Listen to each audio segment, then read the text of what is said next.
Thomas Whitmore tightened his charcoal overcoat, the biting December wind a stark contrast to the climate-controlled environment he'd just left behind in the corporate tower. At 42, he'd steered Reynolds Industries from a fledgling startup to a Fortune 500 behemoth, a testament to his sharp mind and relentless drive. Yet, a peculiar hollowness resonated within him today, a feeling that success, in its purest form, remained elusive. His 7-year-old daughter, Mia, a miniature whirlwind of energy, skipped alongside him, her dark, bouncy curls escaping the confines of her pristine white knitted beanie. She tilted her face skyward, a hopeful gesture as she attempted to ensnare a stray snowflake on her eager tongue. "Daddy, remember what you promised Mommy?" Mia's breath puffed out in little white clouds that quickly dissipated in the frigid air. Thomas felt a pang of emotion, a familiar ache that had become his constant companion since Rebecca's passing. 8 months had crawled by since his beloved wife had succumbed to cancer, leaving a void that seemed impossible to fill. But before she left, in those fragile final days in the sterile hospital room, she had extracted a promise from him, a seemingly insurmountable task. "Help someone who needs it more than we do," she had whispered. Her voice weakened but filled with unwavering conviction. "Teach Mia that our blessings are meant to be shared, not hoarded." "I remember, sweetheart," Thomas replied, squeezing Mia's mittened hand, the soft wool a faint comfort against the encroaching winter chill. "We just haven't found the right moment yet." Little did he know, that elusive moment was about to materialize, an encounter that would test his resolve and redefine his understanding of compassion. As they strolled through Riverside Park, taking their usual shortcut to reach their favorite bakery, a small, family-owned establishment known for its gingerbread cookies and steaming hot cocoa, Mia abruptly halted. "Daddy, look," she whispered, her small finger pointing towards a snow-dusted bench nestled beneath the protective boughs of a cluster of pine trees, their branches heavy with snow. A young woman was huddled there, her shoulders slumped in defeat, her face obscured by a curtain of disheveled blonde hair. The thin gray cardigan she wore appeared woefully inadequate against the sub-freezing temperatures. In her arms, she cradled a newborn baby, swaddled in a blanket that had clearly seen better days, its threadbare fabric offering little protection from the elements. The woman's shoulders trembled, and Thomas couldn't discern whether it was from the biting cold or from silent, heart-wrenching sobs. "Daddy, her baby is freezing," Mia exclaimed, her voice laced with the same fierce protectiveness that Rebecca had always displayed towards vulnerable creatures, both human and animal. "We have to help them." Thomas hesitated, the pragmatic gears of his executive mind automatically calculating the potential risks and complications involved. He was a master of risk assessment, of weighing pros and cons, of making calculated decisions based on tangible data. But then he looked down at Mia's earnest face, her eyes wide with genuine concern, and he heard Rebecca's voice echoing in his memory, a gentle reminder of the values he had almost allowed to be buried beneath the weight of his corporate responsibilities. This was the moment she had been preparing them for, the opportunity to put their privilege to good use. "Stay close to me," he instructed Mia, his tone firm but reassuring, as they cautiously approached the bench. The young woman looked up as they drew near, her eyes widening slightly in apprehension. Her name was Claire, though Thomas wouldn't learn that for several minutes, a small detail in the unfolding narrative of their encounter. At 28, she possessed a quiet dignity, an inherent grace that poverty and hardship hadn't managed to extinguish. Her blue eyes, though etched with exhaustion and weariness, also held an unmistakable wellspring of love as she gazed down at her sleeping infant. "Excuse me," Thomas said gently, his voice laced with concern. Are you and your baby all right?" Claire's arms tightened protectively around her child, a primal instinct kicking in. "We're fine," she replied quickly, but her voice wavered, betraying her carefully constructed facade of composure. "Just waiting for the bus." Mia stepped forward, her innocent candor cutting through the awkwardness of the situation. "There's no bus stop here," she observed matter-of-factly. "And your baby looks really cold. My daddy has a warm car." Thomas knelt down beside the bench, his movements deliberate and non-threatening, adopting the same calm and measured tone he employed during tense board meetings, a skill honed over years of navigating high-stakes negotiations. "I'm Thomas, and this is my daughter, Mia. It's getting colder, and we'd like to help if you'll let us." Claire studied Thomas's face, her gaze searching for any hint of hidden motives, any sign of danger lurking beneath his polished exterior. What she saw instead was genuine concern, a flicker of authentic empathy, and the unwavering gaze of a little girl who clearly cared deeply about her baby's welfare.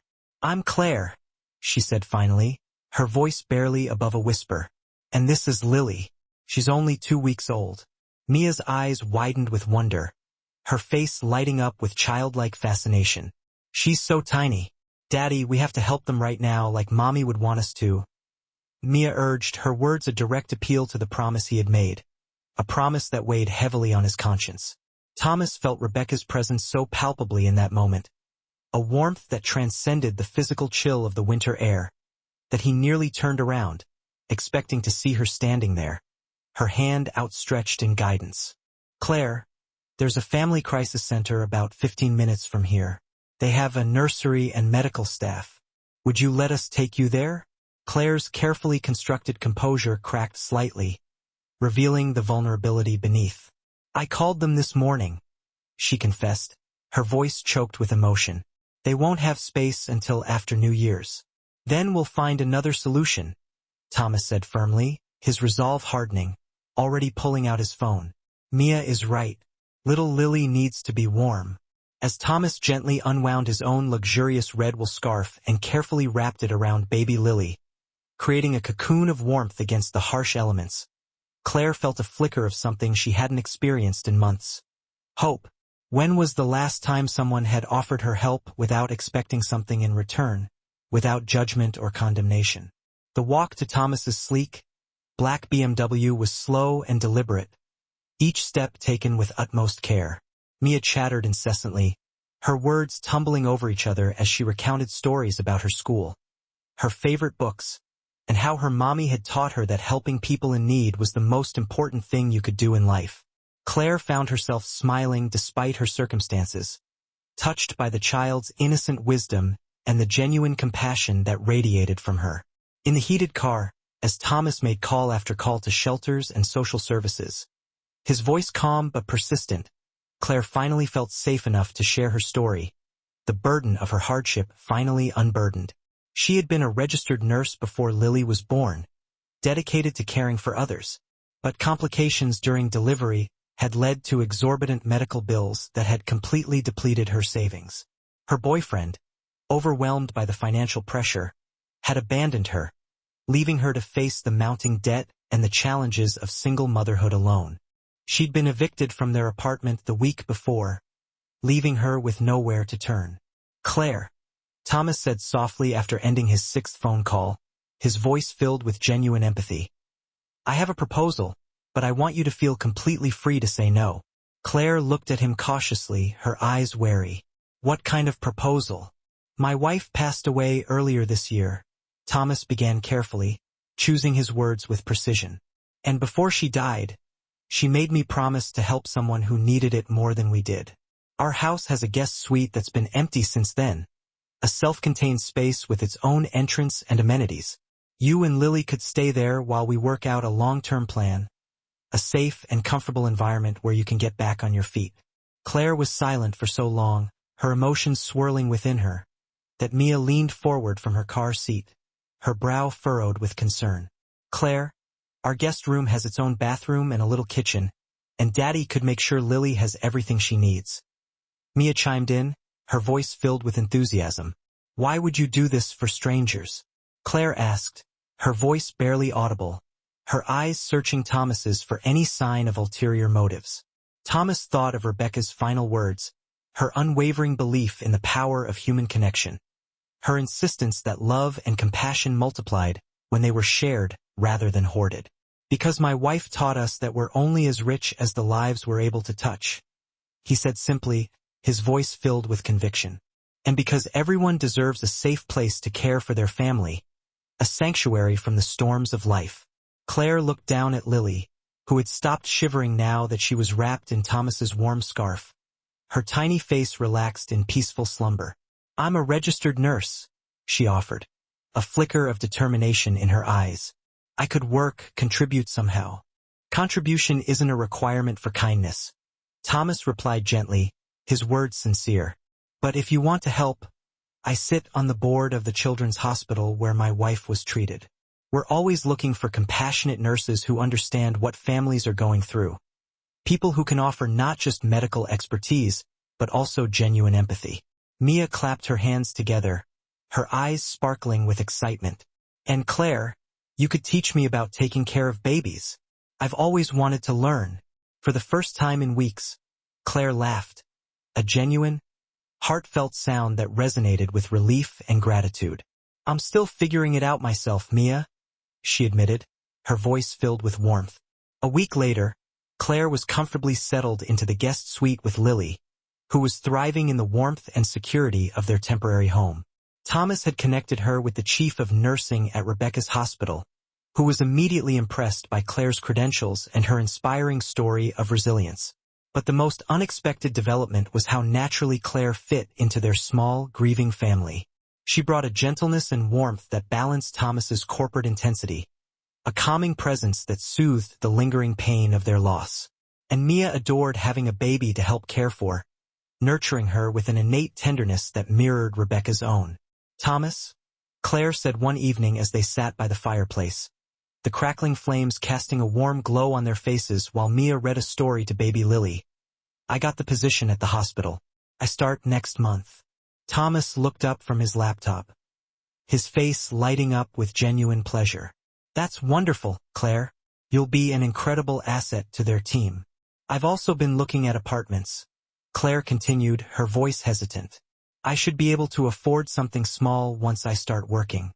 Mia looked up from her book, her brow furrowed with distress. "But Claire, what if baby Lily needs us? What if you need help in the middle of the night?" Thomas found himself unexpectedly agreeing with his daughter's concern.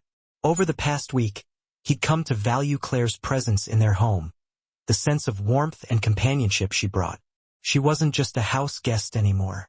She was becoming a friend, a confidant, someone whose strength and grace reminded him daily of Rebecca's unwavering belief in the power of compassion and human connection. "Claire," Thomas said carefully, "what if you didn't have to choose between independence and having support? What if we could figure out an arrangement that works for everyone, a way to blend our lives together in a mutually beneficial way?" Claire met his eyes, her gaze searching, seeing the same possibility that had been quietly growing in her own heart, a flicker of hope for a future she hadn't dared to imagine. "What did you have in mind?" "Mia and I have been talking," Thomas said, smiling at his daughter, his heart swelling with affection. "This house is too big for just the two of us, and we've both gotten used to having you and Lily here. What if you stayed, not as a guest but as part of our family?" He proposed, his voice filled with sincerity. Mia jumped up excitedly, her face radiant. "Yes, then I could help take care of Lily every day, and we could all eat dinner together. And Claire could read me bedtime stories when Daddy has to work late." Claire felt tears gathering in her eyes, her emotions threatening to overwhelm her. "Thomas, I can't accept charity." "It wouldn't be charity," Thomas said gently, his voice firm but kind. "It would be family.